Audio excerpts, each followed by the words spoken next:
Good evening, friends.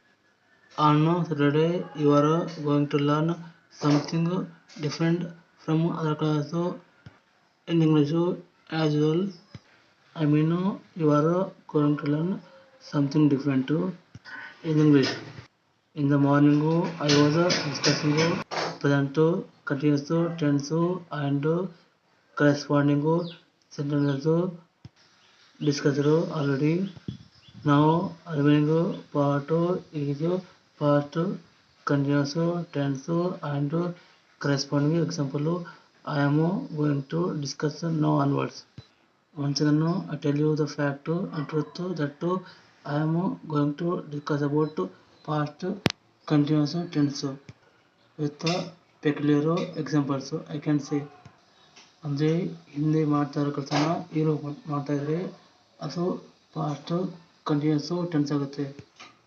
ಮತ್ತೊಮ್ಮೆ ಹೇಳ್ತಾ ಇದೆ ನೋಡಿ, ಹಿಂದೆ ಅಥವಾ ಯಾವಾಗಲೂ ಮಾತಾಡೋ ಕೆಲಸ ಅಥವಾ ಕಾರ್ಯ ಈಗಲೂ ಮುಂದುವರಿತಾ ಇದ್ರೆ ಅದಕ್ಕೆ ಇಂಗ್ಲೀಷಲ್ಲಿ ನಾವು ಪಾಸ್ಟ್ ಕಂಟಿನ್ಯೂಸ್ ಟೆನ್ಸ್ ಬೇಕಾಗುತ್ತೆ. ಆಬ್ವಿಯಸ್ಲಿ ING ಅನ್ನುವ ಅಕ್ಷರಗಳನ್ನ ಅಥವಾ ING ಇರೋದನ್ನ ನಾವು ವರ್ಬಿನ ಮುಂದೆ ಹಾಕಿದಾಗ ಅದು ಕಂಟಿನ್ಯೂಸ್ ಟೆನ್ಸ್ ಆಗುತ್ತೆ ಅಂತ ಹೇಳ್ತಿದ್ದೀನಿ. ಪಾಸ್ಟ್ ಕಂಟಿನ್ಯೂಸ್ ಟೆನ್ಸ್ ಹೇಳಲಿಕ್ಕೆ ನಾನು ಈಗ 4 examples R 4 sentences I am going to discuss in short.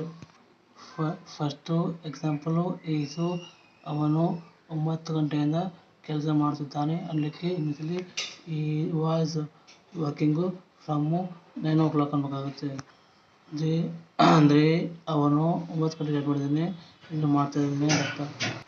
Next example Yesu second one, ಅವಳು 6 ಗಂಟೆಯಿಂದ ನಡೆಯುತ್ತಿದ್ದಾಳೆ. ಮತ್ತೆ ನೋಡಿ, ಅವಳು 6 ಗಂಟೆಯಿಂದ ನಡೆಯುತ್ತಾ ಇದ್ದಾಳೆ ಅನ್ನಲಿಕ್ಕೆ ಇಂಗ್ಲೀಷಲ್ಲಿ ನಾವು ಹೇಳಬೇಕು she was walking from 6 o'clock.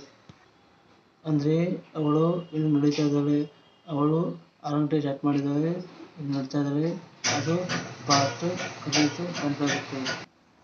Third example for past continuous tense is that ಅವರು 9 ಗಂಟೆಯಿಂದ ಕೆಲಸ ಮಾಡುತ್ತಾ ಇದ್ದಾರೆ ಅನ್ನಲಿಕ್ಕೆ ಇಂಗ್ಲೀಷಲ್ಲಿ ನಾವು ಹೇಳಬೇಕು they were working from 9 o'clock ಅಂತ ಆಗುತ್ತೆ.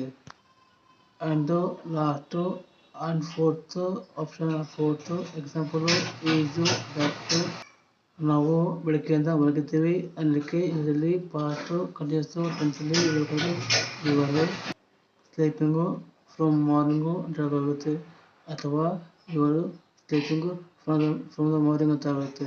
ಎರಡು ಕೂಡ ಕರೆಕ್ಟ್ ಆಗುತ್ತೆ. ಅದನ್ನೇ ನಾವು ಕನ್ನಡದಲ್ಲಿ ಹೇಳ್ಬೇಕಾದ್ರೆ ನಾವು ಬೆಳಗ್ಗೆಯಿಂದ ಮಲಗಿರ್ತೀವಿ ಅಂತ ಹೇಳಲಿಕ್ಕಾಗುತ್ತೆ. ಈ ಹೊತ್ತಿಗೆ ಇದು ಸಾಕು. ನಿಮಗೆ ಇನ್ನೂ ಸಂದೇಹ ಅಥವಾ ಡೌಟ್ಸು ಇದ್ದರೆ ಕಮೆಂಟ್ ಮಾಡಿ, ನಾನು ರಿಪ್ಲೈ ಮಾಡಲಿಕ್ಕೆ ಟ್ರೈ ಮಾಡ್ತೀನಿ ಅಂತ ಹೇಳ್ತಾ ಇದ್ದೀನಿ. ಮತ್ತು ನಾವು ಮುಂದಿನ ಶನಿವಾರ ಸಿಗೋಣ. ಆಗ 4 ಫಂಡಮೆಂಟಲ್ ಟೆನ್ಸಸ್ನ ಮತ್ತು ಅವುಗಳ ವಾಕ್ಯಗಳನ್ನ ಅಧ್ಯಯನ ಮಾಡಿ ಕಲಿಯೋಣ ಮತ್ತು ತಿಳಿಯೋಣ, ನೋಡೋಣ ಮತ್ತು ಕಲಿಯೋಣ ಅಂತ ಹೇಳ್ತೀನಿ. ಕಲಿಯೋಣಲ್ಲ, ಕಲಿಯೋಣ ಅಂತ ಆಗುತ್ತೆ. ಅದರಿಂದ ನೋಡ್ತಾ ಇರೋರು ದಯವಿಟ್ಟು ನಮ್ಮ ಚಾನಲ್ ಸಬ್ಸ್ಕ್ರೈಬ್ ಮಾಡಿ. ನೀವು ನಮ್ಮ ಚಾನಲ್ಗೆ ಸಬ್ಸ್ಕ್ರೈಬ್ ಮಾಡಿದರೆ ಸಿಗುವಂಥ ಲಾಭಗಳನ್ನ ತೋರಿಸ್ತಾ ಇದ್ದೀನಿ. ನೋಡ್ಕೊಳ್ಳಿ, ತಿಳ್ಕೊಳ್ಳಿ, ದಯವಿಟ್ಟು ನೋಡ್ಕೊಳ್ಳಿ. ನಮ್ಮ ಚಾನಲ್ಗೆ ಸಬ್ಸ್ಕ್ರೈಬ್ ಮಾಡಿ, ಪೂರ್ತಿಯಾಗಿ ನೋಡಿ. My last word thank you very much.